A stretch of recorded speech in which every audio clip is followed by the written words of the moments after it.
बिल्कुल, वक्फे से पहले बात हो रही थी शॉपिंग के हवाले से, तो बतूल कहती हैं कि शॉपिंग में थोड़ा सा कम टाइम लगाती हैं और कोशिश करती हैं रश वाली जगह पे ना जाऊं और उस जगह पे शॉपिंग करने जाऊं जहां पर रश कम हो। तो ऐसे खवातीन ऐसे करती नहीं है। तो बतूल ईद तो आज तीसरा रोज है, तो दोस्तों के साथ कोई प्लान है अपने हॉकी प्लेयर्स के साथ जाने का कहीं? बिल्कुल इंशाल्लाह ताला प्लान है और बिल्कुल हम जाएंगे चाचा हनीफ के घर। हमने बिल्कुल प्लान किया हुआ है, तो ऑलमोस्ट हम लोगों ने ये रमजान में ही डिसाइड कर लिया था।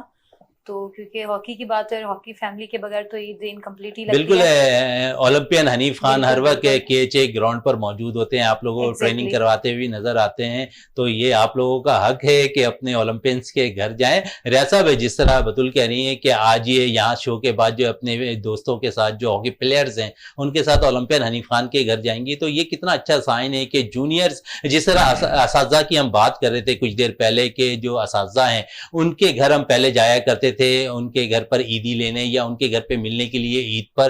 तो ऐसा ही सिलसिला हॉकी प्लेयर्स ने शुरू किया, जिस तरह बतूल कह रही हैं कि ओलंपियन हनीफ खान के घर जाएंगे अपने दोस्तों के साथ। तो कितना अच्छा साइन है ये। देखें, ये एक बड़ी अच्छी बात है। और फिर हनीफ खान जो 1984 के लॉस एंजलिस ओलंपिक की फातेह पाकिस्तानी टीम के गोल्ड मेडलिस्ट हैं, और उनके साथ मुझे भी खेलने का एजाज़ हासिल है।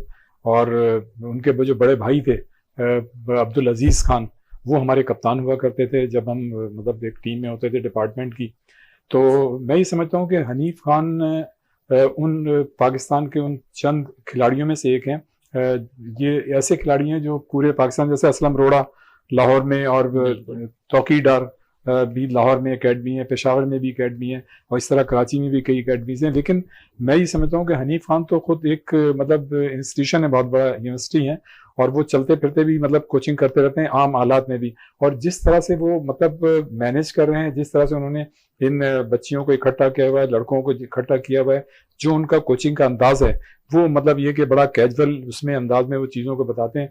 तो मैं ये समझता हूँ कि वो पुरानी रवायतें, जिसका अभी हम पहले बात कर रहे थे, जिक्र कर रहे थे कि अपने बुजुर्गों के पास जिनको आप बड़ा समझते हैं, जिनको आप इज्जत देते हैं, उनको आपको ओन करना चाहिए, उनके पास जाना चाहिए। और ये एक अच्छी रवायत है कि जिस तरह से वो कराची हॉकी एसोसिएशन के लिए और कराची में यहाँ खिलाड़ियों के लिए भी हनीफ खान जिस तरह से मतलब मेहनत कर रहे हैं, खिलाड़ियों को कोचिंग कर रहे हैं, सिखा रहे हैं, तो यकीनन जो उनके शागिर्द हैं, जो बच्चे हैं, बच्चियां, उनका भी फर्ज ये बनता है कि वो बिल्कुल ईद के दिनों में अपने जो मोहसिन हैं, अपने जो बड़े लोग हैं, उनको वो याद करें। और हनीफ खान तो हमारा मुल्क का बहुत बड़ा नाम है हॉकी के हवाले से, और भी हमारे ओलंपियंस हैं जिनके नाम लिए जा सकते हैं। नासिर अली है, हसन सरदार है, वसीम फिरोज है, आरिफ भोपाली है, इस्लाउद्दीन है, समीउल्लाह है, हसन सरदार है, कलीमुल्लाह है, और मतलब ये रशीदुल हसन है, मंजूरुल हसन है।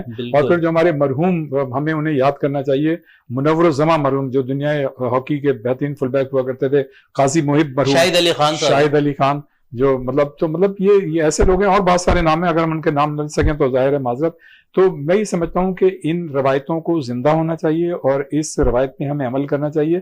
इस तरह से ना हम एक सिर्फ पॉजिटिव उसकी तरफ जाते हैं, बल्कि हम अपने आने वाली जो नस्ल है उसको भी एक पॉजिटिव चीज सिखाते हैं। इसलिए कि देखें, जब हम बड़े लोगों में उठते बैठते हैं जिनका एक तजुर्बा है, जिन्होंने दुनियाए मतलब खेल में एक नाम रोशन किया या अपने अपने शोबों में नाम रोशन किया, अगर हम उनके साथ बैठते हैं तो हम बहुत सी चीज़ों को सीखते हैं। वैसे तो हम हर जगह बैठ के बहुत सी चीज़ें सीख सकते हैं, इसलिए कि इंसान जो है ज़िंदगी भर एक तालिब इल्म की मतलब हैसियत से गुजारता है, रहना भी चाहिए उसको, एक तालिब इल्म ही रहना चाहिए, और अच्छी चीज़ें जो हैं वो जहाँ से मिले उनको अडॉप्ट करना चाहिए। तो जैसे बतूल ने कहा कि आज इनका जाने का प्रोग्राम है, हम ईद की तरफ वापस आते हैं, आज तीसरा दिन है, तो आज ये वहाँ जाएंगी, स्पेंड करेंगी, इनकी सारी सहेलियां हैं जो मतलब हॉकी खिलाड़ी हैं वो भी। अच्छा है, बाकायदा तौर पे आपने प्लान उन्हें बता दिया हनीफ खान साहब को कि आज हम पूरी टीम जो है आपके घर पे आ रहे हैं, ताकि वो भी तैयारी पकड़ कर रखें? बिल्कुल। देखिए चाचा हनीफ, देखिए हम तो बिल्कुल उनको अपने फादर की तरह ही समझते हैं, और जिस तरीके से वो हम सबको लेके चलते हैं बड़ा अच्छा लगता है। और ये तो अभी रमजान में हमारी इफ्तार पार्टी भी हुई थी, तो ऐसा नहीं है कि तो अब हम लोग वही हमने प्लान सब किया हुआ था, तो बस उनका ये होता है कि बेटा आपने एक दिन वो अपने बता देना होता है, और फिर हमारी पूरी टीम उनके घर पे फिर हम लोग अच्छे से। तो क्या प्लान है, आज ईदी भी लेने का इरादा है उनसे? ईदी के बगैर ईद मुकम्मल नहीं होती, लेकिन चाचा के साथ हम लोग टाइम ही स्पेंड करते हैं, उनका जिस तरीके से वो ही हमारी एक बहुत बड़ी ईदी है। उनसे ये जरूर पैगाम भिजवा देंगे, अगर उनके पास बंधे हुए नोट हैं तो उसका चेंज करा लें नए नोटों में, ताकि आप लोगों को ईदी मिल जाए। अच्छा, ईदी का बड़ा अमल दखल होता है रियाज साहब, तो जिस तरह ओलंपियंस अगर इन बच्चों को जो है ईदी देंगे तो कितनी खुशी होती है इनको। देखिए, ये ईदी का का ये है कि जरूरी नहीं है कि आप बहुत ज्यादा पैसे दें।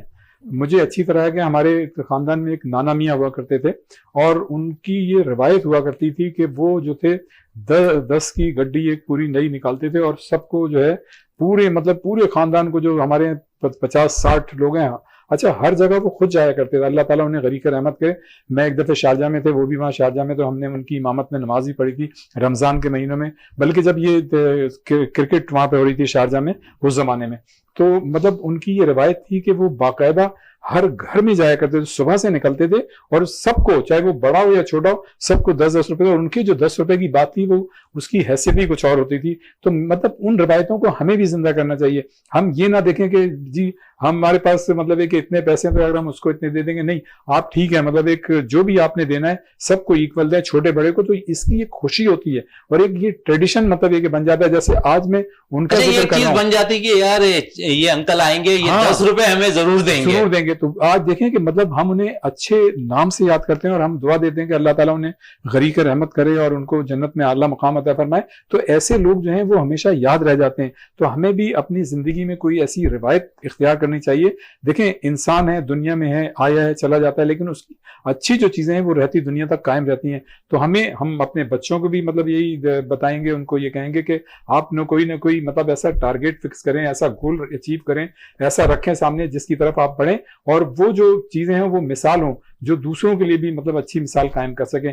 तो हमें अपनी जिंदगी को उस तरफ बढ़ना चाहिए, क्योंकि आज ईद का दिन है, कभी कभी मामला जो है सीरियस हो जाता है, लेकिन ये चीजें जो है बच्चों को बताना जरूरी है। सीरियस की बात हो रही तो आपसे हमने तो बात ही नहीं की कि मीठे में आपको क्या पसंद है रियाज साहब? यार मीठे में मेरे घर वाले जो है वो बाज़ औक़ात मुझसे तंग हो जाते हैं, इसलिए जब मैं खाना खा लेता हूँ तो मैं कहता हूँ मीठे में क्या है, तो वो घर वाले कहते हैं भाई आप खुद ही फ्रिज देखें और निकालें और खा लें। तो बहरहाल ये कि मीठे में मुझे हर चीज़ पसंद है, और लेकिन ये मैं इत्तेदाल के साथ तमाम चीज़ें इस्तेमाल करता हूँ और अल्लाह का शुक्र है कि मैं मीठा जो है इस्तेमाल करता हूँ। लेकिन ये कि देखें, ईद की हवाले से बात हो रही है तो जो शीर खुरमा बनाती है ना ख़वातीन, वो जिसमें मतलब सारी चीज़ें मिली हुई होती हैं, एक तो सिर्फ सेवइयाँ होती हैं और एक होता है शीर खुरमा, ये ज़्यादा अच्छी तरह से जानती होंगी। तो उसका जो मतलब मज़ा होता है ना ईद का, वो मज़ा ही कुछ और होता है। तो मैं ये समझता हूँ, वैसे तो हमें बहुत सारी चीज़ें हैं, आजकल बड़ी बड़ी चीजें आ गई हैं मीठे में, मतलब अजीब व गरीब। और कल तो मेरे पड़ोस से एक ऐसी चीज आई थी व्हाइट कलर की कि वो मैं अभी तक समझ ही नहीं पाया हूँ कि वो मीठे में क्या था, वो क्या थी।